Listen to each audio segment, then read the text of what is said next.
Hi, my name is Gerhard Schwantner and welcome to Selling Power TV. Today we have the pleasure of meeting with Dave Kurlan. He's the author of Baseline Selling. Welcome, Dave. Thank you, Gerhard. It's great to be here again. Really enjoy my time with you. Why don't we go back and forth and talk about the changes we have seen, and then we talk about how to adapt. The first change is obviously that everything is moving online. How should salespeople adapt? Where transactions have gone online, it's basically transactional selling. A salesperson isn't needed for the transactions. They're obsolete for handling transactions. But Right. at a higher level, I believe that there are companies that make those transactions, and they're obsolete from the transaction, but they're not obsolete from the concept of going out and acquiring new accounts. The second trend is that you wrote about this in your LinkedIn blog post, which I really loved, that buyers self-educate. How do we extend the buying journey instead of finding better ways to sell what we have and educate buyers?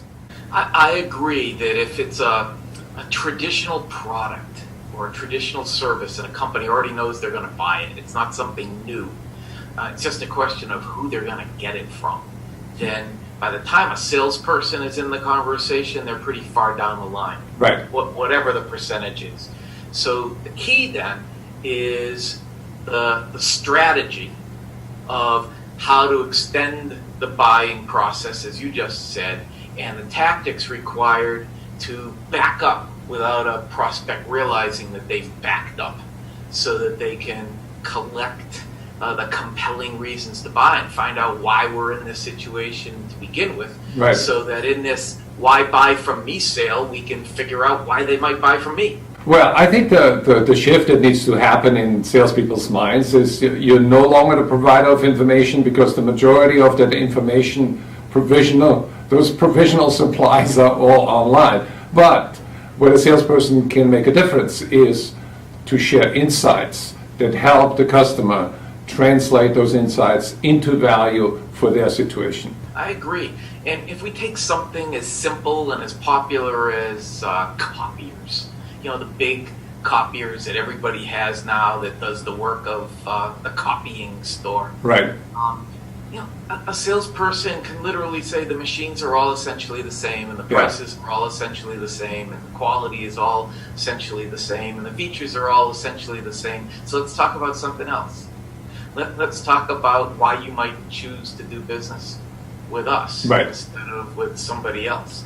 And the conversation needs to change. So let's talk about the conversation, because that brings up another idea that I have in the back of my mind. I feel and I sense that thought leadership is fading, and it's going to be replaced with conversation leadership, and asking the right questions and bringing the right people into the conversation is more critical than standing on a pulpit and pitching. Yeah, I like your coining of the phrase conversation leadership, because when you compare that to thought leadership, that's somebody who's capable of coming up with an idea. And conversation leadership, now we're talking something more complex with more substance. It's got a little bit more sustainability. I like the change. Yeah, and I think that brings me back to a term which I like, which is co-creation. That I think that buyer and seller, in the ideal scenario, they want to co-create the sale and make that relationship part pivotal to the future and extend it into the future. Whether we use your term of co-creation or we're talking about collaboration, which is a word that prospects like to hear a lot now. Right. Salespeople who have embraced a consultative approach and can expertly listen and ask questions have a chance of being able to do co-creation. Right. And salespeople who are still stuck in the 20th century and are still presenting and dumping and talking about capabilities and value propositions don't stand a chance of being able to participate in a conversation like this and co-creating and collaborating, and they're going to get killed. They're going to get left behind. Absolutely. So let's add one more. You have a list in your LinkedIn blog that was like about 20 items long. When you think back, what was the one that really inspired you to write that post?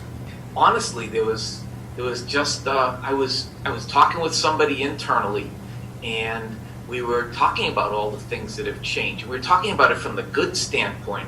Look at all this great technology that we can use now, and look at how efficient we can be, and look at how much more effective we can be. And even though the rules of selling has changed and the concepts in selling have changed, in the end, it's all about how do we get that point where we can do business. Right. So, right. The steps have changed, and everything that we're using has changed, and the buyers have changed.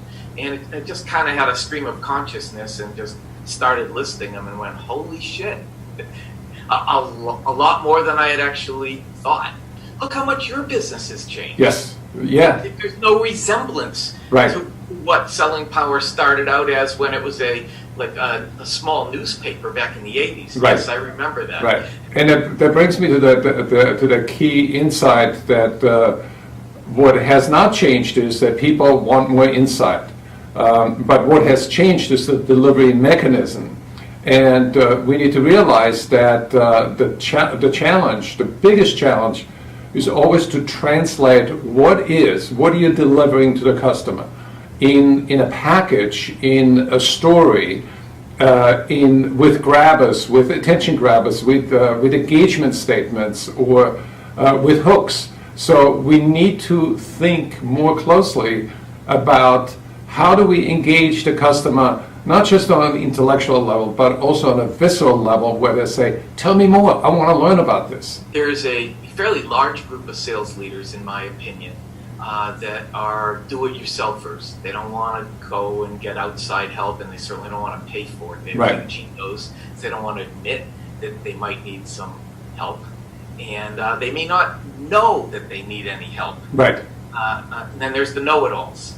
And all this free or low-cost subscription help that you can provide and that we can provide is perfect for that audience, because they're not going to engage and pay any fees for expert outside advice. But if they can read our thoughts and our articles and watch our videos in the privacy of their own home, on their laptop, on their mobile device, then they're getting their needs met too. Right. And we'll continue to work with the small percentage of folks who actually don't want to reinvent the wheel and want to accept best practices. And I wrote an article about this earlier today. It's the difference between taking the cruise ship from New York City to London or taking a transcontinental jet. Right. You'll end up getting there, but you can get there a lot more quickly if you get the right help and integrate it the right way and do it the first time. Right. I think that you and I have something in common, because we not only create ideas and share them liberally, either online or in videos, but we also have a chance to sort of spark that inner magic in people. So when they're colliding with some of our ideas, that they make the right turn and arrive across the Atlantic faster and safer. Fast and safe. I'm all for that. All right. Thank you so much, Dave.